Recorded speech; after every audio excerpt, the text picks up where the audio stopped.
All right, so now we are talking about stock warrants.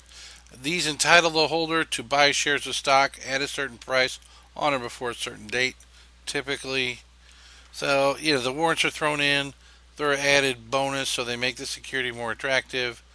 Another way that these warrants may be used, if you remember back in the stockholders' equity um, section, we talked about one of the rights being the preemptive right.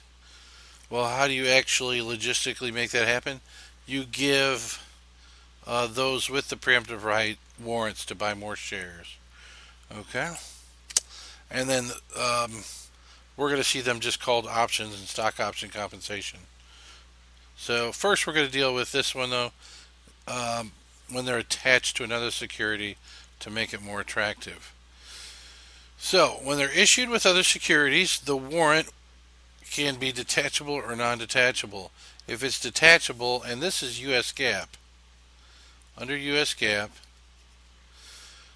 proceeds are allocated between the warrant and the other security it's attached to, which is typically a bond. And then we're going to allocate based on the fair value, the fair market values, the fair values, just like with the joint security issuance. And this really is a joint security issuance. It's one security plus a warrant. So you'll have the proportional method or the incremental method. Proportional method means you'll use it when you have both fair values, and incremental, only one fair value is available. Alright, so management doesn't get to choose, but in some cases it's obvious one fair value is good and the other one isn't. Okay, so we're going to allocate the proceeds using the portion of two amounts based on their fair values independently.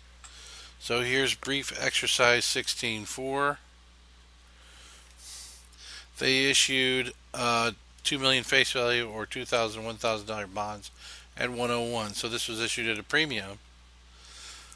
Except we don't know if the bonds are actually going to be at a premium because part of that 101, that 1%, may go to the warrant. They were issued with one detachable stock warrant. Now, when you get these problems, do what I am doing. Oh, I got a bond with a warrant. The first thing I'm going to do is remember that Professor Sierra obnoxiously circled detachable. He even went over, changed his pen color because he's totally obnoxious. Oh, detachable. Go circle it, and I am being obnoxious. Because sometimes people just get the blinders on, they allocate an amount to the warrant, and then the problem says it's non detachable, which you just waste a lot of time because the non detachable problems are so much easier. Okay, so you really do, in a testing situation, you're kind of hyper focused, or potentially could be, just circle the word detachable or non detachable. If it's detachable, you're going to do what we're doing right now, which is an allocation to the warrant. If it's non detachable, you don't allocate anything to the warrant, and it's a very simple problem. Okay, immediately after the issuance, the bonds were selling at 98. They're selling at a premium, even though it was a discount, even though it was issued at a premium. Very interesting. And the warrants had a market value of 40. And it's telling us to use the proportional method. It doesn't have to tell you that. If there's two good prices, then you have to use the proportional method. Okay, so how do we first find the price of the bonds? So I'm going to just say individually, meaning if it wasn't a joint issuance, the warrants individually. Okay, 2,000 bonds, 1,000 face value. The price is 98 cents or 98%. That's 1.96 million. Okay. They tell us the warrants, it's a one for one, or did they tell us it was one for one? One detachable stock warrant. Okay. Typically, a warrant is one for one. You may get a problem where it says for each warrant you get uh, uh, there's two warrants on every bond or something like that. Okay? So there's one warrant on every bond. So that's 2,000 total warrants, each valued at 40. That's 80,000. All right. Now they have 96 and 4% over there. So that's 96 is the 1.96 Hello, why aren't you writing? 1 1.96 divided by 2.04. Okay, and I'm gonna do that.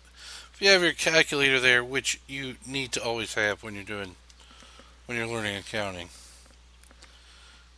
Let's see, what do you got? I got 9, 6, and other stuff behind it. Well, remember that we have to go out 7 significant digits. 1, 2, 3, 4, 5, 6, 7. Which I don't really like to do. I'm going to show you a way around in a second. But they have 96 and 4, and this is rounding error. What they're going to do is take the 96% times the total allocation. Where did this 2020 come from?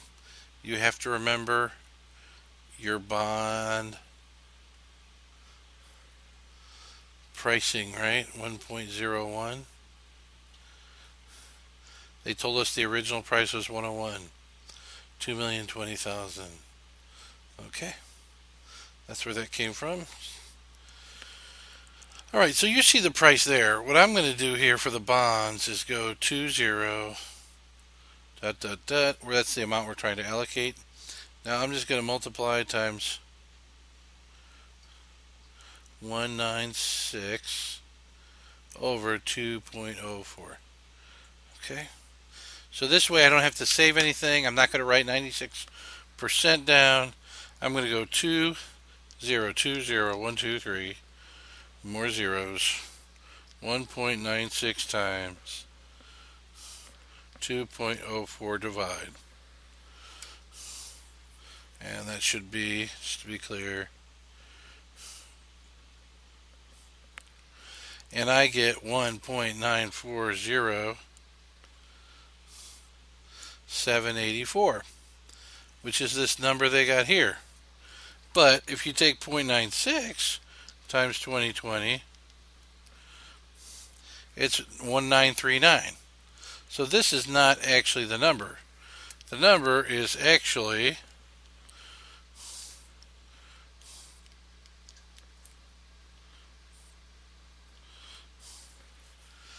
and let me go out to 7 significant digits.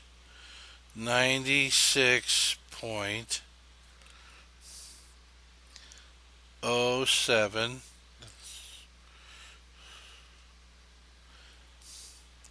843.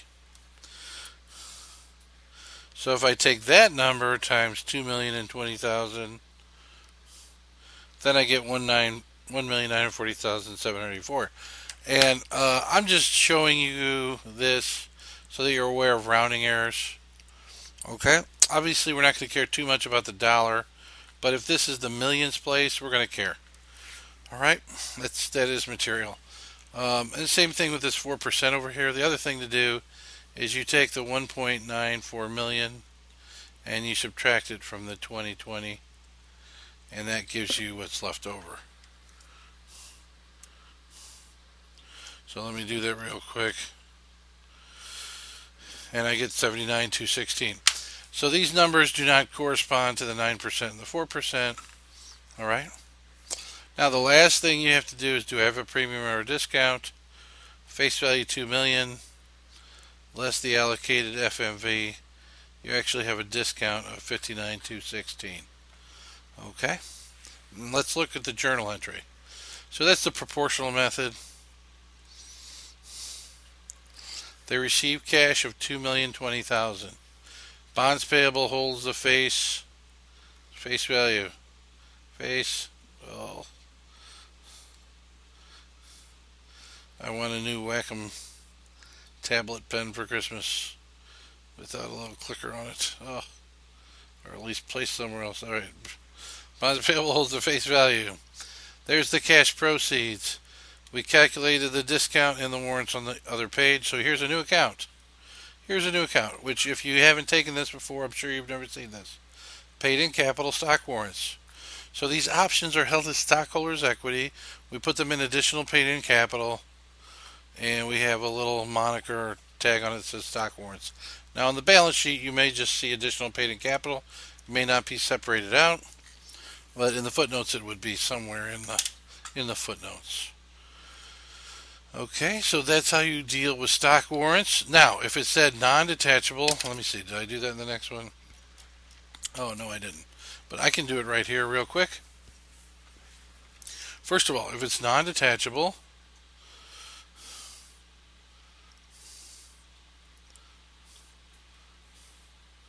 yikes, we don't have this. Okay. And in this particular instance, you could have discount, but we wouldn't. Bonds payable still holds the face value, but now you'll have a premium. Ooh, that's a little thick. On bonds payable. And it was at 101 2020, so it's right there. 20,000. Okay, that's why. So this is the non-detachable case. That's why it's so important to first identify whether you're doing the detachable or non-detachable. The non-detachable is so much easier. And if you do the detachable, you're going to waste time, and obviously you have a greater chance of getting it wrong. Okay, so that's bonds issued with stock warrants in the proportional method, detachable, non-detachable case. Incremental method, you only have a value for one of the securities. So let's look at that in this one. And this would be pretty typical, actually. Let me go back to the blue pen. Blue. That red is stressing me out. Markets for warrants are typically pretty thin. So it's more often the case that you have just the bond. So it is detachable. It is a detachable warrant. Everything is the same. The bonds are selling in the market at 98 afterwards. Okay? But we don't have any market price for the warrants. So we have to use the incremental method. So 1.96 million is going to have to go to the bonds. The difference between the two is the value of the warrants, and now the discount is 40,000. Okay? So that's bond issued with detachable warrants, proportional method, incremental method. It's bonds issued with non-detachable warrants.